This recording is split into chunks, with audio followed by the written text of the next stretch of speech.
उत्तराखंड को देवों की भूमि कहा जाता है। यहाँ कण कण में देवत्व का एहसास होता है। उत्तराखंड की लोक संस्कृति परंपराओं में देव पूजा के साथ देव डोली यात्रा का भी विशेष महत्व है। यहाँ कई ऐसे आध्यात्मिक देव यात्राओं का आयोजन किया जाता है जो सभी को आकर्षित करती है। विश्व प्रसिद्ध नंदा देवी राजजात यात्रा हो या देवरा जात आप में विशेष है। ऐसी एक देव यात्रा है विश्वनाथ जगदीशिला डोली यात्रा। हरिद्वार गंगा स्नान के साथ जगदीशिला डोली यात्रा की शुरुआत होती है। यह डोली उत्तराखंड के 13 जिलों का भ्रमण करती है। एक माह की इस यात्रा के दौरान रास्ते में पड़ने वाले मठ मंदिरों से लेकर प्रदेश के विभिन्न क्षेत्रों में भक्तों को दर्शन देती है।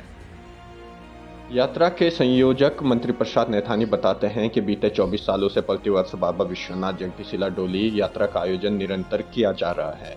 यह यात्रा प्रतिवर्ष 10,500 किलोमीटर की परिक्रमा करती है। बताया कि यात्रा का समापन गंगा दशहरा के दिन हरिद्वार से यात्रा की शुरुआत होती है व टिहरी गढ़वाल स्थित बिशोन पर्वत पर समाप्त होती है। कहते हैं कि बिशोन पर्वत का अपना एक विशेष महत्व है। यह पर्वत गुरु वशिष्ठ व स्वामी राम तीर्थ की तपस्थली भी है। बताया कि इस वर्ष 16 जून 2024 को यहाँ यात्रा का समापन धार्मिक अनुष्ठानों के साथ गंगा दशहरा के दिन किया जाएगा।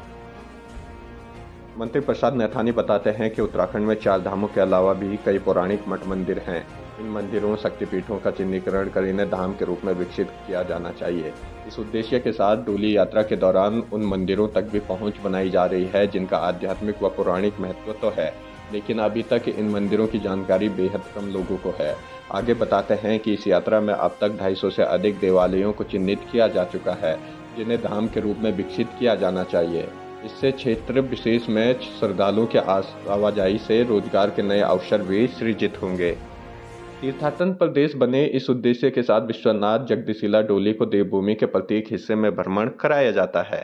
शिला डोली इस समय 25वें वर्ष में प्रवेश कर रही है और ये यात्रा प्रतिवर्ष 10,500 किलोमीटर की परिक्रमा करती है उत्तराखंड में और गंगा दशहरे के दिन इसका समापन होता है यात्रा का बिशोन पर्वत में, जहाँ पर गुरु वशिष्ठ जी और स्वामी राम तीर्थ जी ने तपस्या की। इस डोली की यात्रा का जो मुख्य उद्देश्य है वो पहला उद्देश्य है विश्व में शांति कायम। दूसरा उद्देश्य है जो हमारी देव संस्कृति है वो जिंदा रहनी चाहिए, चाहे वो किसी भी मजहब के हों, धर्म के हों, पंथ के हों, वो देव संस्कृतियाँ जिंदा रहनी चाहिए। तीसरा उद्देश्य है कि उत्तराखंड में हमारे 4 विश्व प्रसिद्ध धाम हैं।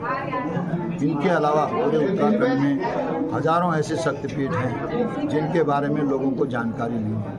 तो 1000 शक्तिपीठों का चिन्हीकरण किया जाए और धाम बनाने का संकल्प लिया जाए।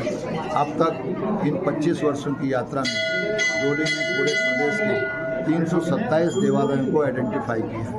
तो ये धाम के रूप में आए, ये इस डोली का मकसद है और साथ ही प्रदेश विकास की गति में आगे बढ़े और शांति रहे, खुशहाली रहे, ये इस डोली का मूल उद्देश्य है। तथा साथ ही पूरा प्रदेश हमारा जो है वो हमारा राज्य जो है उत्तराखंड देवभूमि कहा जाता है। तो हमारा राज्य जो है वो तीर्थाटन प्रदेश बने, ये इसकी मूल भावना है कि यहाँ पर तीर्थ के लोग आएँ, तीर्थ के लिए लोग आएँ और अपना इनका देवताओं का